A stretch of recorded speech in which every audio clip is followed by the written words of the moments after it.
So I don't even want to call it an argument. It's like a discussion that constantly happening on Twitter with Miguel O'Hara fans essentially screaming at Miles Morales fans who are essentially screaming back is whether or not Miguel was right. Whether or not he was right to basically not only sanction Miles and prevent Spider Society from going to his world, but keeping him in the dark because he was a threat to the canon. I'm going to say yes, but I'm also going to address the fact that Miguel isn't working on 100% information. Now, where I say yes is that when you see Spider Man characters, no matter where the characters are from, they all have to basically go beat for beat, which is that they're all going to lose their first love, which is typically Gwen Stacy. They're all going to lose an important adult figure, which is usually Captain Stacy or Aunt May, or someone that is really, really close to them that shapes the character's moral center. And these losses are what essentially define Spider Man going forward. Now, Miguel is correct because he's seen it firsthand.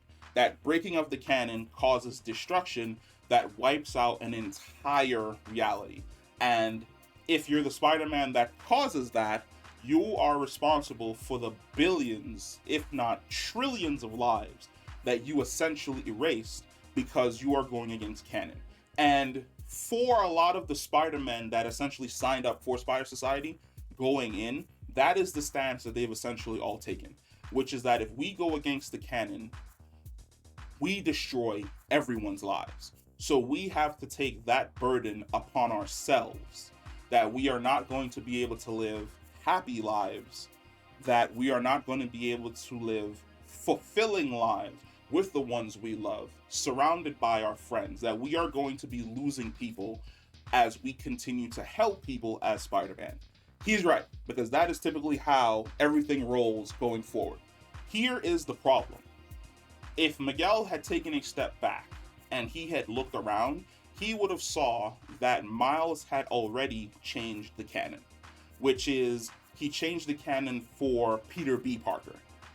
Peter B. Parker was never supposed to have Mayday at all. He even acknowledges this when he pulls Miles into the furnace room, and he's like, "I wanted you to meet this kid because if it wasn't for me meeting you, I would have never realized how much I wanted to have this kid."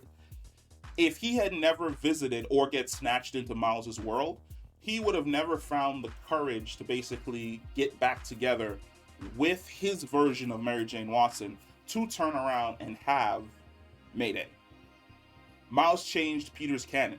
Peter is now happier and fulfilled in his universe with the woman he loves, with a kid, than he was before when he was miserable, when he was out of shape, when he didn't care. I would say he cares a whole lot more and is way more optimistic after meeting Miles. Almost the exact same thing for Gwen, which is Gwen was supposed to be isolated. She was supposed to be away from all of her friends, angry all the time. Because of why? Because she lost her Peter Parker, the person that was closest to her.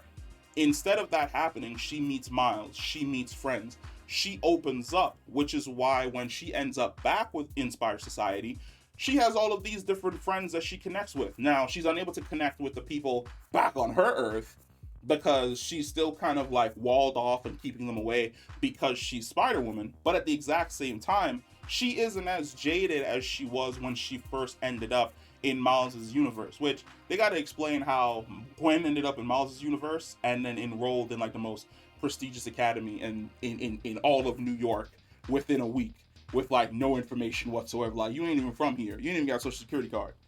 How you in this school? But that's a video for another day. If Miguel had noticed this, he would have probably started like even when Miles intervened on in Mumbattan where they're fighting the Spot and he saves the police captain and he breaks the cannon. That isn't the reason why the universe started breaking down. The universe started breaking down because Spot left a bit of his energy in that universe and the energy started becoming corrosive and it started growing. It did not look like the canon collapsing when Miguel essentially changed an entire Earth's destiny by living the life of his counterpart, where everyone was basically disappearing into like mist and energy and dust. No, it spots energy on the planet that's super corrosive. If anything, the number one priority would have been to go off, capture Spot, have him undo what. Well, capturing Spot's kind of difficult because he went from like C tier villain to A tier villain to S tier villain, all in the span of one movie. That is great character growth. But if he had even noticed this, taking a step back, taking his ego out of the situation, stop being so melodramatic and dark all the time. He's almost as dark as Ben Reilly, but Ben Reilly is literally the Batman of this movie, where his darkness and his pain is what drives him to be a Spider-Man. No one wants to know how dark the story of Ben Reilly is. Ben Reilly is absolutely fucking great, and I'm hoping he comes back in a future movie. But if Miguel had taken a step back and looked at Miles for what Miles was, he would have realized all the good that Miles had essentially done, which is when the canon was breaking in I need to remember his name. It's like Pervertosh something. Like, it's really, really difficult for me to remember. I don't want to keep calling him Indian Spider-Man, but we're gonna keep calling him Indian Spider-Man for right now until like I go sit down and actually like memorize his name so I don't fuck it up anymore. But when Indian Spider-Man, he basically saved the police commissioner, Gwen saw on the watch that the canon fixed itself and it was allowed to continue, which means that Indian Spider-Man is basically going to have the happiest life out of all of the Spider-Man because he ain't lose nobody. He has his first love. He has the police commissioner. He is good. He should have took that as a sign. Took that as a sign that Miles is helping, that he is not the threat that's going to collapse the entirety of the web. If anything, I would say Miles is the solution to what he's been looking for, which is a way to escape the canon to give. Because I'm telling you right now, Miguel O'Hara may be a little bit dark, but he wants the best for everybody. And I really feel as though Miles is the answer that Miguel has been looking for. Miguel has been looking for a way to escape the canon so that everyone can live happy lives and fulfilling lives as Spider people.